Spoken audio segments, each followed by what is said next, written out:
আমার সঙ্গে থাকো, তাহলে সেই নরকে আমার কাছে হবে সর্বদা। কি করবো ঠাকুর? ব্যঙ্গ বলে কি করবো ঠাকুর?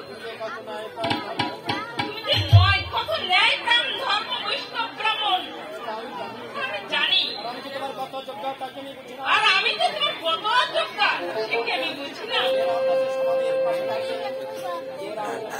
রামদাসের সমাধির পাশে দাঁড়িয়ে লক্ষ্মী দাসের মা কালিদা সিদ্ধ হয় দেবে, ওই ভিড়ের জলে পাথর ভেসে উঠেছে, সেই মানি বংশের বংশধর তুমি, আর আমি তোমার পদধূলি হওয়ার অপেক্ষা মাত্র।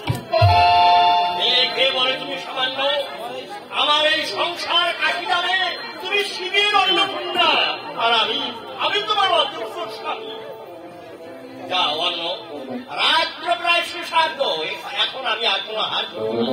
তুমি সারাদিন খাই খেটেছ, এখন একটু ঘুমাবার চেষ্টা করো। যাও ঠাকুর, হাত থেকে এত বড় পূর্ণ সঞ্চয় করে এলে তুমি, আর এই পূর্ণ দিতে রাতে ঘুমাতে যাবো আমি?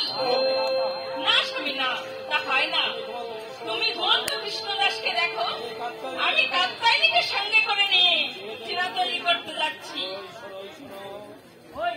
ওই শোনো, ওই শোনো, ঘরের পাখি, ঘরের পাখি কেমন মিষ্টি মধুর শুনে কৃষ্ণ বলে ডাকছে। ওই দেখো, ওই দেখো তোমার জন্য মা যশোদা অনেক বসে আছে, এই অন্নপূর্ণা সময় ঘুমিয়ে ঘুরে যাকে দেখি তুমি কৃষ্ণ কৃষ্ণ বলে চিৎকার করে উঠেছ। পরে ওরে বলাই কৃষ্ণকে কোঠে নিয়ে যাস না, কিন্তু তোমাকে দেখে তো আমি বুঝতে পারছি না কি তুমি কি কলির মানবী না দামর সেই সাপ ভ্রষ্টা যশোদা, সাপ